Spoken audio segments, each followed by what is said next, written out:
Welcome back to the Real Wisdom Podcast, and I am honored to be joined with author Joe Lansdale. Joe, how are you?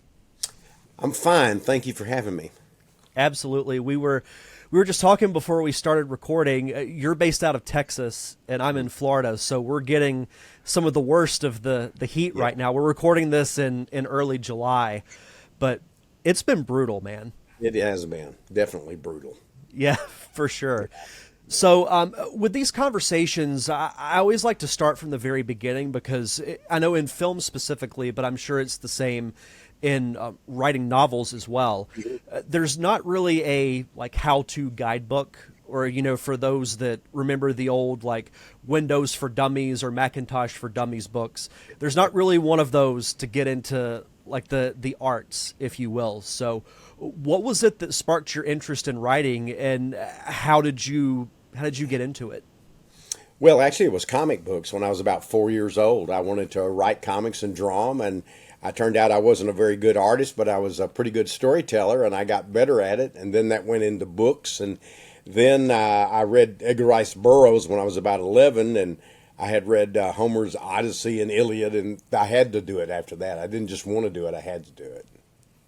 And that's usually how it is, when you have that particular moment where you're like, this is what I want to do. And that's pretty common through film, writing, Right. really any kind of arts, is you have that specific moment. And I agree with you. The Iliad is, I remember having to read that in one of my history classes in college, It's got and every I couldn't put it down.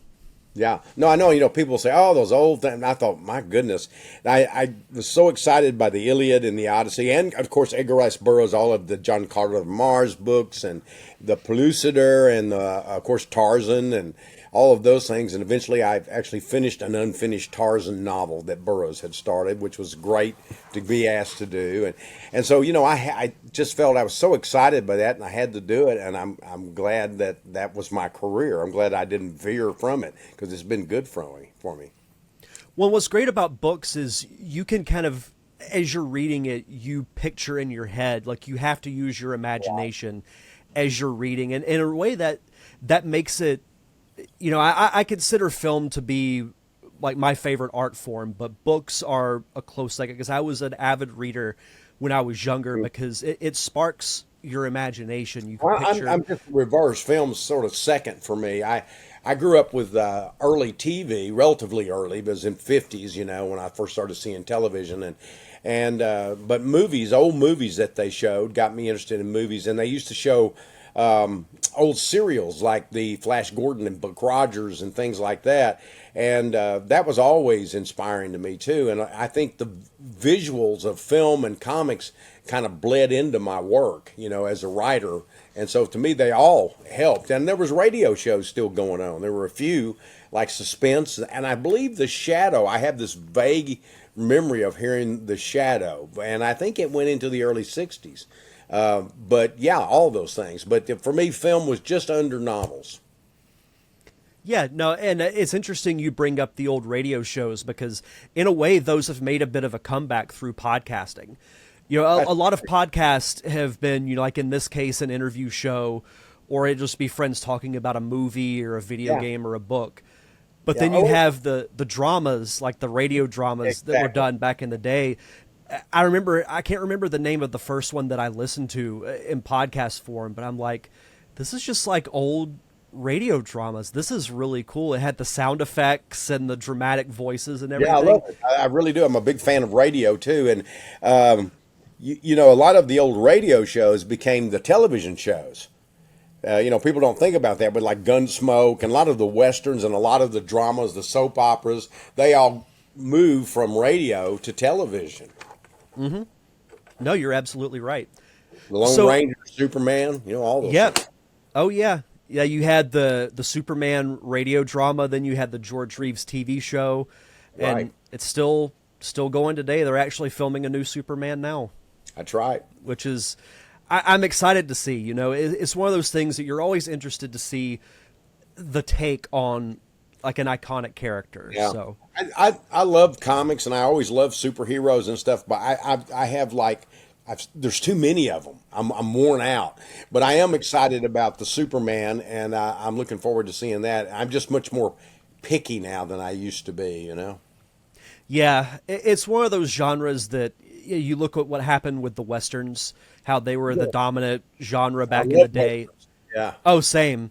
Yeah, yeah, I have vivid memories of when I would stay at my grandparents' house. Before he would go to bed, my grandpa was watching one of two things. He was either watching a John Wayne Western or he was watching the Discovery Channel. yeah. It was one of those two. So, Yeah. No, yeah. I grew up on westerns and I love them dearly. I just got through seeing Horizon, the new Costner western, first of four parts, and I loved it. I mean, I've heard some people say, "Oh, this and that," and I think I don't know what they're thinking, but I really got a lot out of it. And also, it's the first of four, so it's setting up a lot of stuff, And if you're not patient, then you're going to have trouble with it. And it probably would have fit a television format better, I think, but seeing it on that big screen, man, I'll tell you, that's hard to beat for a Western. I can't wait to watch it. I've heard good things about I it. I've love seen it. people post about it on Facebook. So, It had a really few excited to things see that it. bothered me, but on the whole, oh man, it was just great. So to kind of transition into your writing, something I'm always curious about because I write my own scripts as well. I'm a filmmaker by nature. Whenever you're writing a story, do you have the ending in mind? Like, do you have the beginning and end, and then it's kind of flexible how you get there, or what is your writing process like? I don't plot, I don't make notes and things like that. I just start writing, and sometimes the ending will be in my mind. It'll pop up, but not all the time. I'll have I don't know how to describe it, some general idea of how it should feel when I get to the end. More about how it should feel than exactly what happens. Like I'm working on something now, and I do know the ending of that. But I've known the ending before, and they still change from time to time. Yeah, and that's kind of the interesting thing about writing is that I compare it to if you're traveling somewhere and you put the address into your phone. Like you know the destination, but you can take a few different routes to get there. And as you're driving, you're like, oh, this side road over here looks kind of interesting, so I'll Yeah, kind of it, see it, what's there. well, and sometimes I don't really know the ending, and I just it's sort of like the story itself dictates the ending. And if and on those occasions when I do have some sort of ending in mind, the story still will dictate the ending, and it may not go where I expect it to go, and it usually doesn't. And and also my methodology is not everyone else's. I only work 3 hours a day. I get up in the morning, I work. After I have coffee, take the dog out, all that sort of stuff, and then I usually work about 3 hours. Sometimes I work less than that because my whole thing is I need to get 3 to 5 pages a day, and if I do that, at the end of that, if I feel like there's nothing else there, I quit. And then some days I'll do like today I did 7. And other days I'll do more, but rarely do I ever write beyond that moment. And if I write any more, I might come back in the afternoon, but generally I don't. And it's just methods are different. It's like film. There's some people like a storyboard. There's some people that don't like storyboards. There's some people that want you to follow the script strictly. There's other people that want you to add. I mean, you get the idea.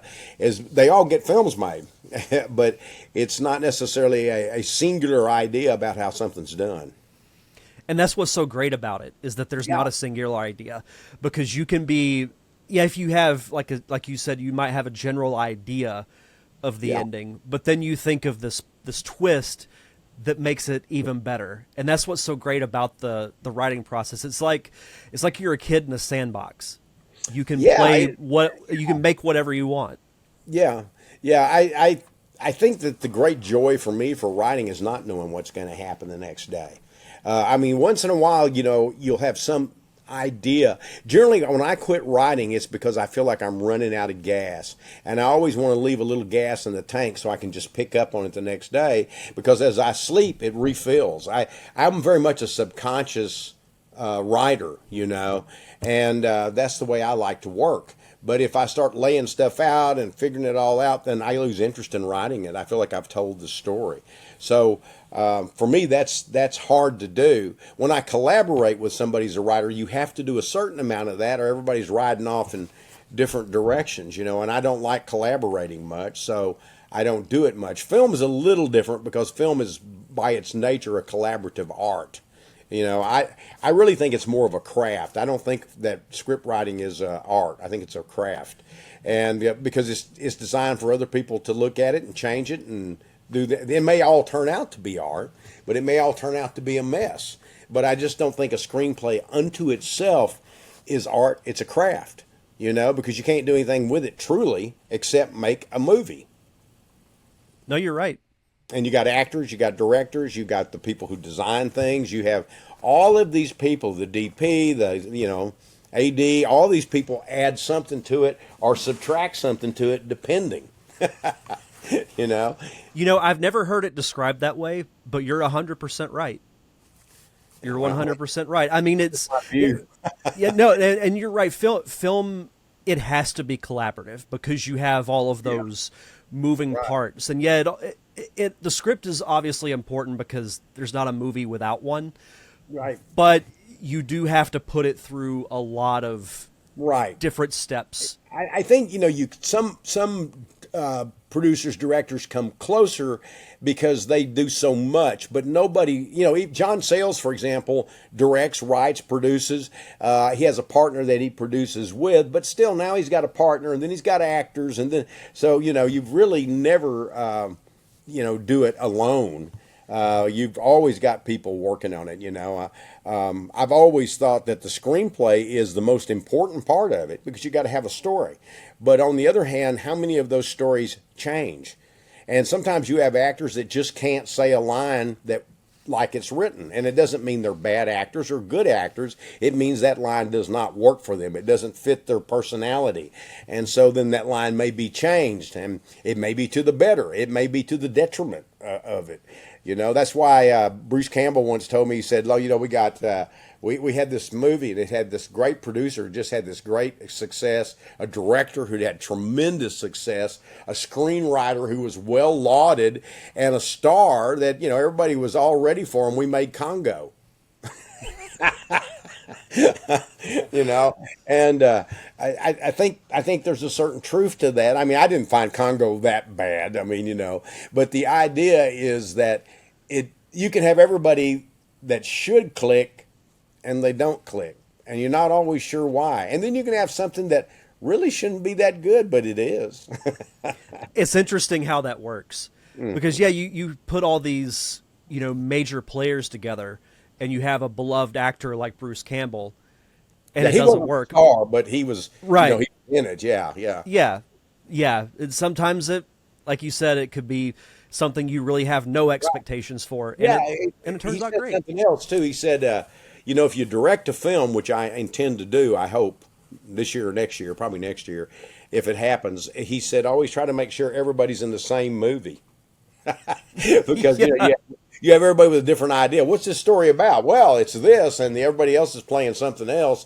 That makes for kind of like a weird feeling when you're watching the film. I think the example he used was that you had a guy like sweating and hacking through the jungle. Then you had a lady coming along just, okay, it's not the same jungle, is it? It's not the same problem, is it?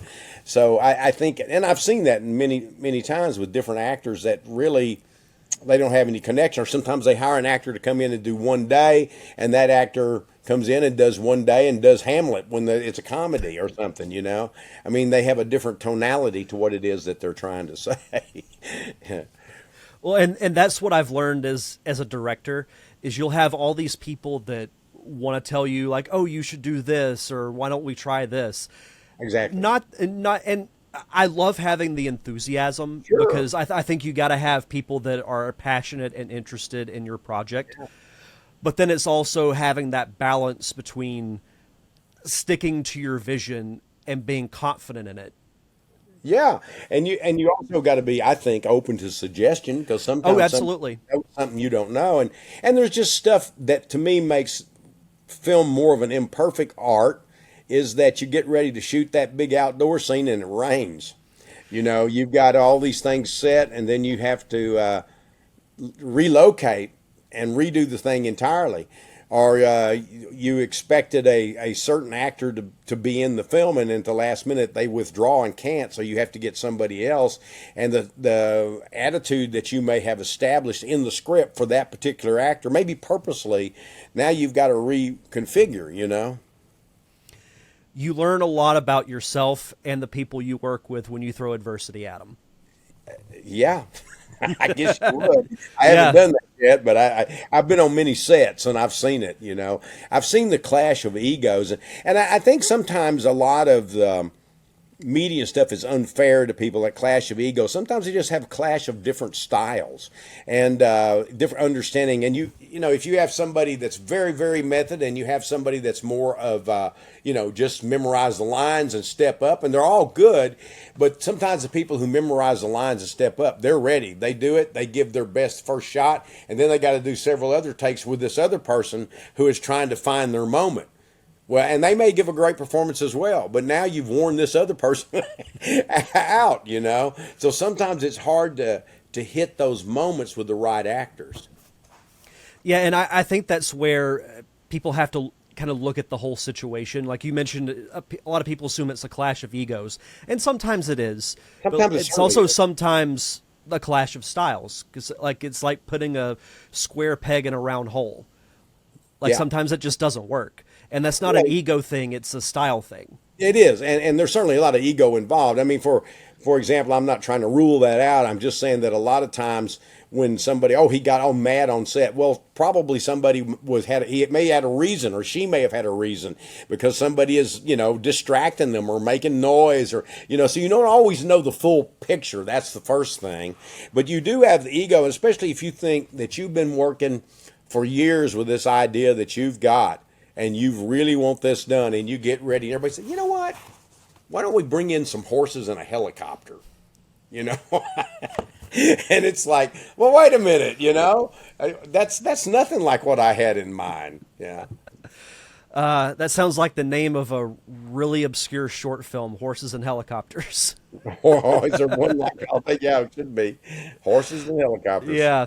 So to kind of transition into some of your work, many of your works have been adapted into movies and Yeah. television. So kind of walk me through the process of what that is like from the creator side, because you see it in opening credits sometimes based on the work by, in your case, Joe Lansdale. You'll see that it's based off of a book or a short story, whatever the case may be. So kind of walk me through the process. Does the studio approach you? How does that go? I think it depends on the project. I I wrote some scripts early on and optioned them and sold one out and never got made. But I remember working for Batman the Animated Series, and they called me and asked me to do that because a friend of mine that worked there had put in a good word for me. And he said, well, he wrote 2 Batman short stories, and later I did a Batman novel and a Batman young adult. So the guy knows Batman, and he's a good writer. And they called me and asked me, and I said, yeah. So what they did, they had kind of general outlines that they sent. This is the storyline. What do you think? Can you do this? Yeah. And they gave you, the ability to move around and kind of do your own thing. It was more like an idea than anything else.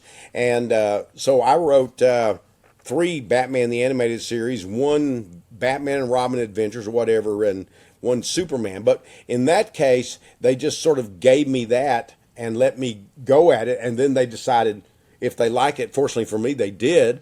The Superman, they used mine more as a plot basis and had another guy come in and do the script, which was a good thing. His script was better than mine. And so, that one was fairly easy. And then I've been asked to do scripts based on my novels, some of which were bought but never made. I did one for Ridley Scott based on my novel, The Big Blow, which was optioned for first by David Lynch and then by him for I don't know how many years. And finally, I had a deal where the back end didn't count toward the money that they would pay if they made the movie. And so I think they looked at that and went, "Whoa, that's kind of a losing proposition," and so they decided they could buy it all out, which they had the right to do at that point, to just buy the whole thing. And I remember I had not wanted to re-option it because I didn't think they were ever going to make it, which seems to be true. And but they had that right, and I didn't know it, and I was upset about it. And my agent told me how much they paid me, and I wasn't upset anymore. I was fine with it, you know. But so that experience was different. I can't think of, I've written so many screenplays and things that have never been made. But I also I wrote for the Hap and Leonard television show, and it kind of followed my story pretty well. But it had some changes, and I did a script for them, and they made some changes in that to fit what they were planning on doing next and all. So that was pretty easy too. I've been very fortunate in that, and I did one for George Martin based on a Howard Waldrop story called Night of the Cooters, and Vincent D'Onofrio directed and starred in it, and that was pretty cool, you know. And I've done another longer script that I just sold that I had, you know, just a joyful time with. So it's been pretty good. I did one, Cold in July, which was later done by a different director, different screenwriter, and I think I did 7 different drafts on that one. The first draft was, I thought, the best, and the second draft maybe, but after that it got into more explosions, more this, more that, and at some point I just lost interest in it. Some guy came in and wrote 4 or 5 sentences, and they gave him like dual credit, and I said, no, I'm out, you know. But that'd probably be the only bad experience. I got hired to do one script for a French director, and his idea was given to me, and I tried my best to do it, but it wasn't what he wanted, and so, you know, it never happened. First of all, I wanted to say it's awesome that you have written for Batman the Animated Series, because it's one of the best it's one of the best animated series of all time. Not just in the superhero genre, but I mean, I believe you. I'm with you on that one. I was really lucky and fortunate to get to work on that series, and I think my 3 were really good, and they sure get a lot of attention. So I'm glad of that. But it's cool that they let you have some freedom with it, because I've been curious about that too. They let you bring your own personality into it without, you know, you have certain restrictions. You don't want Batman to be not Batman. You know, you had an ideal. But the thing that was great about it is it was still forming all the time, and it was kind of a cross between the 50s, 60s, 70s, 80s Batman business, you know, that was going on. Certainly the Michael Keaton movie is why that got made, and it had that tone to it, but it also had other aspects of earlier Batman, you know, and it had Kevin Conroy, the best Batman of them all, in my view. Sorry, everybody, but I do think so. And I think Mark Hamill was the best Joker. And I was fortunate in one I wrote, Roddy McDowall was, the Mad Hatter. So I got, and one I did with the Showdown. I mean, it had Elizabeth Montgomery in it. It was her last role. So, I was really fortunate. And there's so many other, David Warner, and, different people were in the things I did. And to hear them saying your lines, that's pretty cool. Oh, 100%. No, I'm there with you. Kevin Conroy, that voice is just so iconic and recognizable. And what you bring up a good point about the style and feel of that show, because I agree with you that the Michael Keaton movie is probably the reason why that got made. If you look at the backgrounds, it has that very like 50s Art Deco kind of style that really is really timeless. You can watch that show now and it still resonates. Yeah, I wish they'd asked me to write the new one. They got a new one coming out. I thought, damn. They should be on the phone with you right now. That's right. Yeah.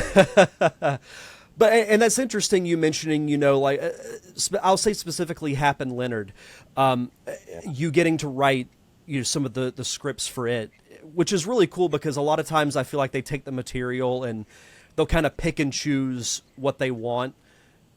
But the fact that they had you write some of the scripts is I got really one cool. Script. I did one script. One script, okay. Season. Yeah, The thing I will say about this, A Cold in July, for example, the film that I had done so many drafts on, it was later made by the same director, Jim Mickle.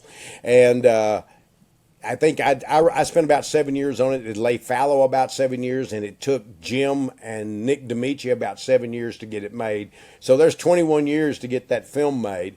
And they made the film I would rather have seen than the one that they were trying to make for mine and kept having me changed, And but because of making Cold in July, and that was with Sam Shepard, Don Johnson, Michael C. Hall, that led to them being able to do the television series. And so they liked my work, and I felt like they treated me very well. I really did. No, that's fantastic, and that's how it should be. I mean, there wouldn't be a movie or a series based on your work if you didn't make the work. So, well, the best adaptation of my work that I didn't do this one was Bubba Hotep, which Don Coscarelli did, because it's right almost just like the story.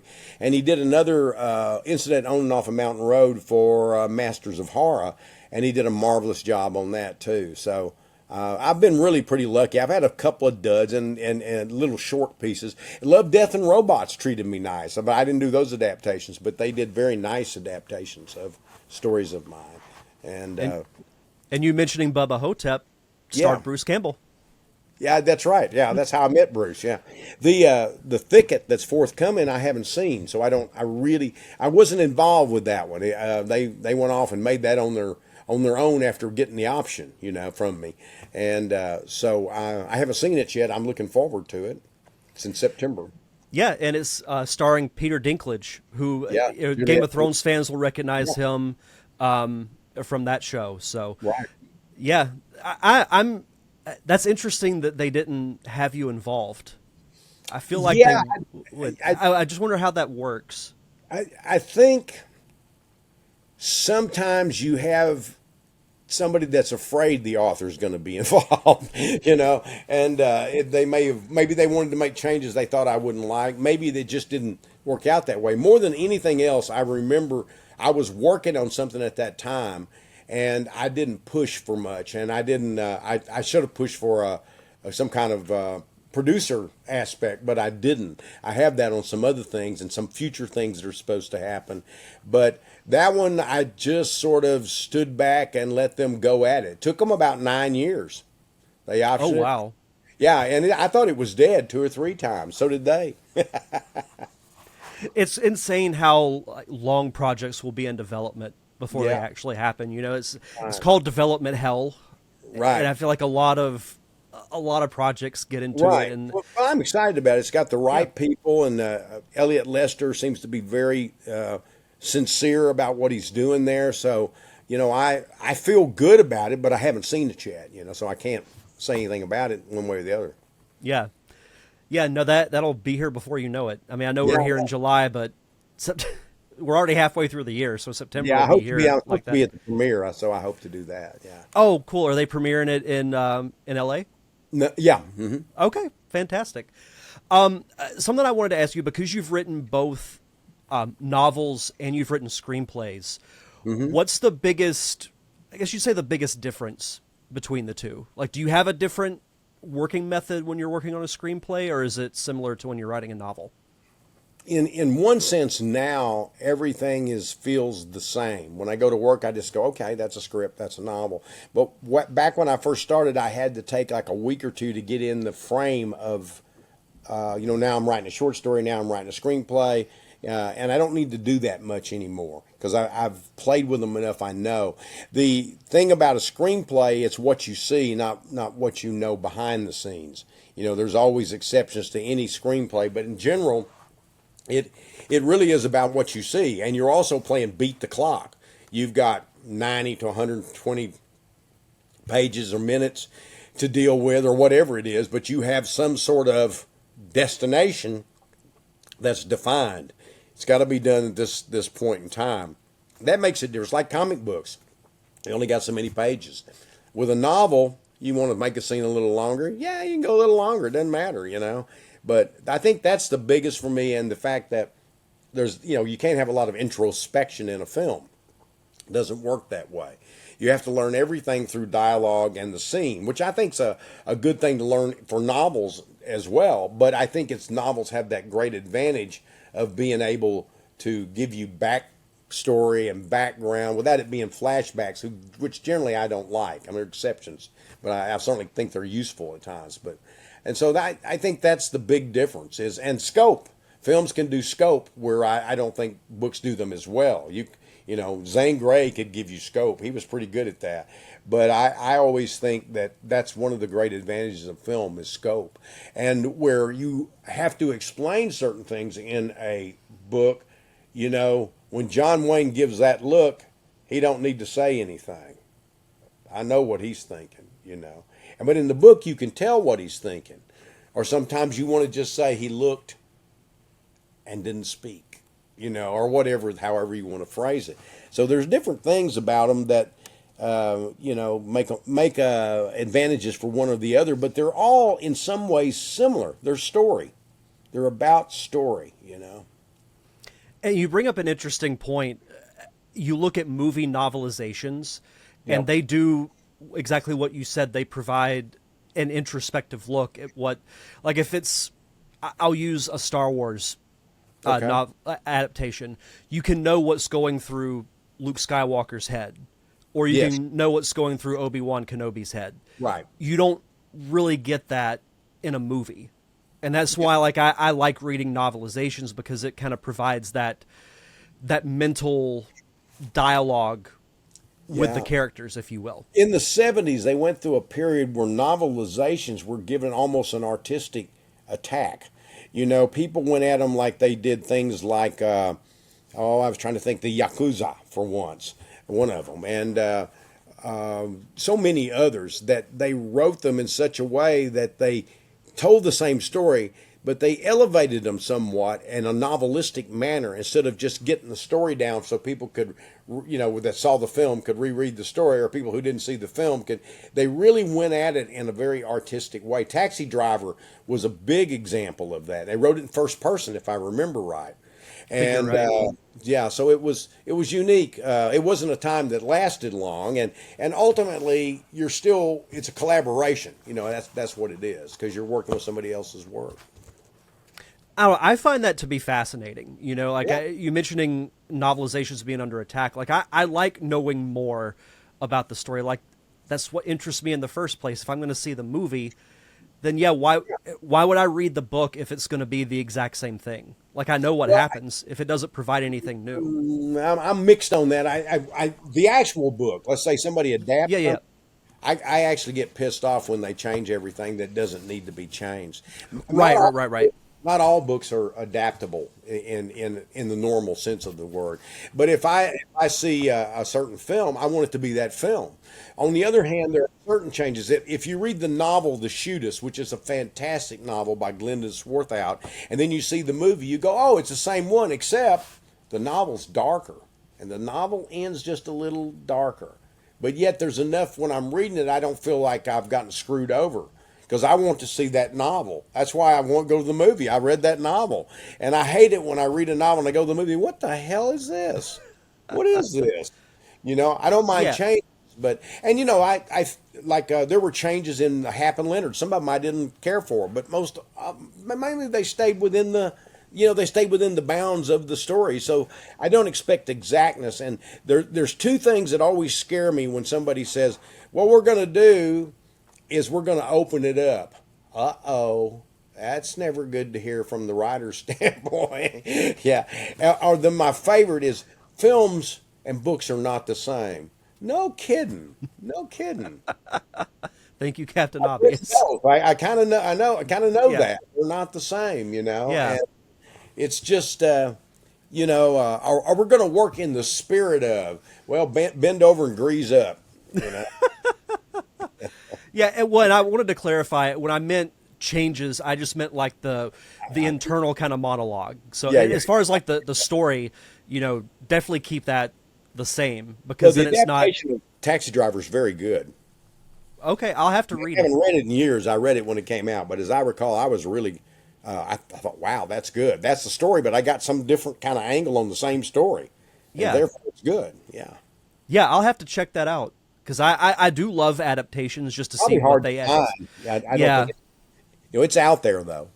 yeah, yeah. Maybe at some used bookstore around here, we'll Yeah, just kind of randomly have it. look online. You might be able to Yeah, find it online. yeah, that's true. They also Um, did. What was it? Oh, the one with George C. Scott was Hardcore. Wasn't that what it was? Hardcore. Anyway, they novelized that, and it's a really good novelization. As is the Yakuza. okay, And you're those giving me both some new were by reading the material. director's brother, Okay, wow, that's cool. Schrader. Leonard Schrader did them, Okay, nice. if I remember correctly. Yeah. So what is your favorite part of the writing process? The writing, I just Just the the writing. actual Okay. yeah, George Martin once I think once said he liked having written, and I get that because I like that too. But I actually like the writing process. I can't wait when I get up in the morning and starting to go to work. But when I finish for the day, I'm done. That's it. And but I get upstairs and I just can't wait to put my fingers on the keys. And I usually take a few minutes, like I'll check my email, make sure nothing important going on, and what have you. And then as soon as I put my fingers on the keys, it generally starts. And it's very rare that I dread. Sometimes I'll have a hard scene and I'll dread it a little bit because I can feel that scene come. I may not even know what it is, but when I put my fingers on the keys, it starts to come to me, and I start to realize, oh, that's what the scene is, and then it's not hard anymore. You know. That's such a great feeling. It's like when you It hit that is. first letter and it's like the floodgates are opened. Yeah, very much so. Yeah, for sure. Which, speaking of writing, you actually have, as we're recording this, you have a new novel coming Yep. out. Yep. Sugar on the Bones, a Happen That's Leonard right. novel. So, That's right. yes. So, how was the process of writing that? Well, that's a series, of course, and it's the 13th in the series. So it's like going back to visit with old friends. And, I don't write one every year, and I don't age the characters when I don't write about them. So they're the same age they were when I go back to them. If it's been 5 years, 6 years, or whatever, I just pick up there. So I'm in my 70s, they're in their 50s. So that's how, how that works.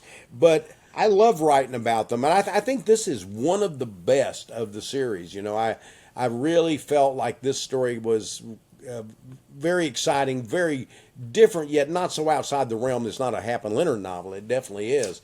But I think it's one of my best novels in that series. It's number 13. I think the first one came out in 1990, was written in 89. And so I've been at it off and on ever since. I'll take sometimes years off and write other stuff and then come back to them. And I think that's one reason I feel like they're fresh most of the time. I might come back and write one or two and four here. And a few years ago, I wrote four in a row, and then I took 3 years off and wrote almost 4 years off and wrote other stuff. Do you feel like the break helps with Yep. the creative process in that story? Well, the break helps with the Hap and Leonard because since they are a series and since you do know them well, you don't want to get tired of them, you don't want to get bored of them, or you don't want to feel like I'm writing the same story all the time. There's a certain aspect of a series that there's going to be a sameness to it. That's why people come back. That's Right. why I come back. But it's also I want to be excited about it, so Hap has to kind of be talking to me, and I'll hear him talking to me, and then that's when I know I need to write one. And it's probably one of the more unique feelings I get when I'm writing them. I think I've individually written even better novels than the 13, although I'm very proud of them. But I've never written better characters. The characters are just a delight for me. I love those characters, and so that makes it even a greater excitement in writing than usual. And that's what's great about book series or TV series or movie Yeah. series. It's the characters. That's why you keep coming Yeah. back, because there's some type of attachment, or it might be relatability, or they're just cool Yeah, that keeps you it's coming back. right. I mean, I tried with all of the books to attack a different aspect of suspense and crime or mystery. Like, you have the bad town, you have that. You have the heist or the caper. Probably the caper is probably a better word. And you have things like the big organization that's doing bad, that kind of thing. So I've tried different angles on all the books I've written, and I hope to continue doing that as long as I write them. Fantastic. So as we start to wrap up here, what's next for you? We mentioned Sugar on the Bones. Do you have any Yep. other writing projects in the works, whether it's Yeah. novels or screenplays? I always do. I have Hatchet Girls which is a new Happen Leonard. I'm doing two of them back to back. So that's what I'm working on right now. I have a couple of short stories I'm going to do. So and a screenplay I hope to do, but I can't talk about that one right now. Gotcha. What is one piece of advice that you would give to an aspiring writer? Well, I don't know that it's advice that's good for everybody, but it's my advice to myself, and that's write like everybody I know is dead. I don't write for anybody else but me when I write because I don't know what you like. I don't know what anybody else likes. I think there's some writers that are very, very good at that. James Patterson definitely seems to be. He's able to figure out what a lot of people want, and he's able to put those particular things in his book, and I admire that. But it's not my process. I was talking about acting processes. Mine is more or less if it doesn't excite me or I'm not happy about doing it or I feel like I've done it before, I don't want to do it.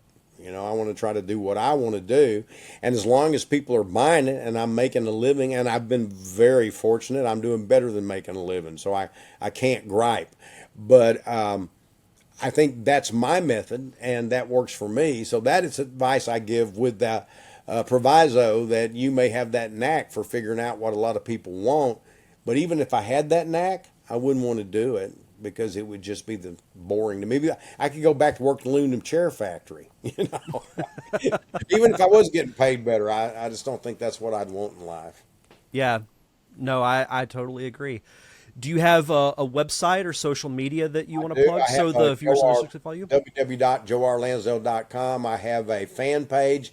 I have a Facebook page, but I'm never on it, so it's got all kinds of junk and stuff. But you have to have that page to have the fan page. So I have a fan page.